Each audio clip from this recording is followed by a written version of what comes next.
मेरे हिसाब से नेटवर्क मार्केटिंग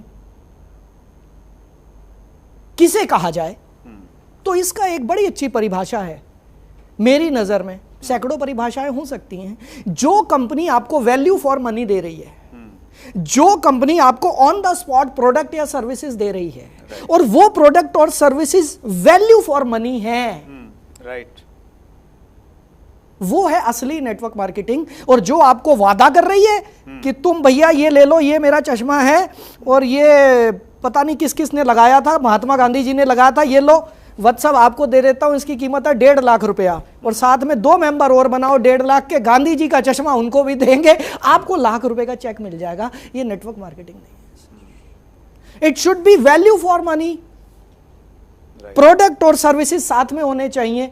कोई वादा नहीं होना चाहिए कि यहां सड़कें बन जाएंगी, ना, ऑन द स्पॉट मैंने अभी पैसा दिया, क्या मुझे अभी कुछ मिल रहा है या नहीं मिल रहा। और क्रिप्टो पे आ रहा हूं सर। हाँ जी, हाँ जी। पहली चीज तो क्रिप्टो करेंसी सर देखिए है क्या, यही समझ में नहीं आया।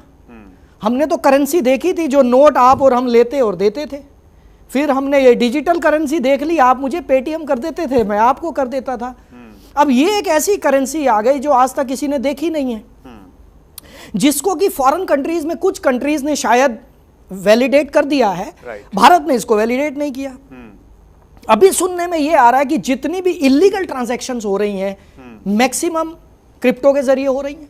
राइट, ये सुनने में आया कि ढेरों क्रिप्टो करेंसीज खुल गई और वो ये बोलते हैं कि तू मेंबर बना, तू मेंबर बना, और वो बोलते हैं हम नेटवर्क मार्केटिंग है। और वो नेटवर्क मार्केटिंग क्या है, वो 200-400-500 करोड़ रुपए इकट्ठा करते हैं साइड पे, रातों रात पोर्टल बंद होता है। उसका होता क्या है, क्रिप्टो करेंसी का भारत में कौन सा ऑफिस है सर, बता सकते हैं व्हाट्सएप आप कहीं को देखा हो? वो ऑफिस तो छोड़ो सर, ये नहीं मालूम चलता बहुत बार तो, जैसे हम लोग बिटकॉइन की बात करते हैं जो सबसे पुरानी करेंसी है, तो उसका फाउंडर कौन है ये नहीं मालूम सर। मालूम हो ही नहीं सकता। जिस चीज का कोई ऑफिस नहीं, जिसको कोई हम टच नहीं कर सकते, जिसको वैलिडेट करने के लिए सरकार की कोई एजेंसी नहीं है। आज नेटवर्क मार्केटिंग को वैलिडेट करने के लिए, इसको रेगुलेट करने के लिए भारत सरकार ने कंज्यूमर अफेयर्स डिपार्टमेंट के अंदर इसको डाला है, राइट सर, जिसके यहां से गाइडलाइन आई है। आज इंश्योरेंस को वैलिडेट करने के लिए IRDA है। हर एक किसी न किसी सिस्टम को कंट्रोल करने के लिए कोई ना कोई सरकारी एजेंसी है, लेकिन ये एकमात्र ऐसी चीज है जिसको लेकर कोई सरकारी एजेंसी अभी तक तो नहीं बनी है। अब जो चीज एग्जिस्टेंस में ही नहीं है, मैं उसका बिजनेस कैसे कर लूंगा सर? Right, true.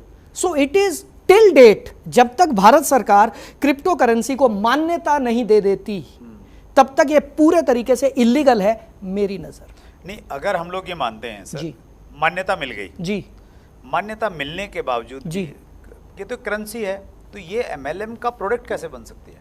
सर देखिए, करेंसी बिल्कुल ठीक कह रहे हैं, फिर ये मनी सर्कुलेशन बन जाएगा। हाँ, और महाराष्ट्र गवर्नमेंट की जो गाइडलाइन है उनमें तो एक नेगेटिव प्रोडक्ट लिस्ट डाली हुई है, और उस लिस्ट में ये है कि आप फॉरेक्स ट्रेडिंग नहीं कर सकते, किसी प्रकार से इस प्रकार से नहीं कर सकते हैं जी। तो मैं अगर ये मान लूं कि भाई कल को क्रिप्टो को इंडिया में मान्यता मिल जाती है, तो उसके बावजूद भी MLM मॉडल में इसको शामिल करना क्या आप सही मानते हैं? सर मैं सबसे बड़ी बात वही है, प्रोडक्ट और services. What is your product? मेरा प्रोडक्ट पैसा कैसे हो सकता है? मैं आपको पैसा दे रहा हूं और आप मुझे पैसा दे रहे हैं, it will be a money circulation. पैसा घुमाया जा रहा है, टोपियां घुमाई जा रही हैं, बेटा मेंबर बनाई जा, तेरा चेक लाखों का आएगा, फेसबुक पे डालेंगे और भी फंसेंगे। यही तो हो रहा है सर। तो ये संदेश है उन सभी के लिए जो कहीं ना कहीं इस लालच में आ रहे हैं या इस अट्रैक्शन में हैं, जी जी जी, कि भाई हमें बहुत कुछ मिल जाएगा जी। लेकिन लालच की तो प्रवृत्ति है ना ललित जी? सर प्रवृत्ति तो हम सबकी है। देखिए, हर आदमी रातों रात करोड़पति बनना चाहता है, रातों रात।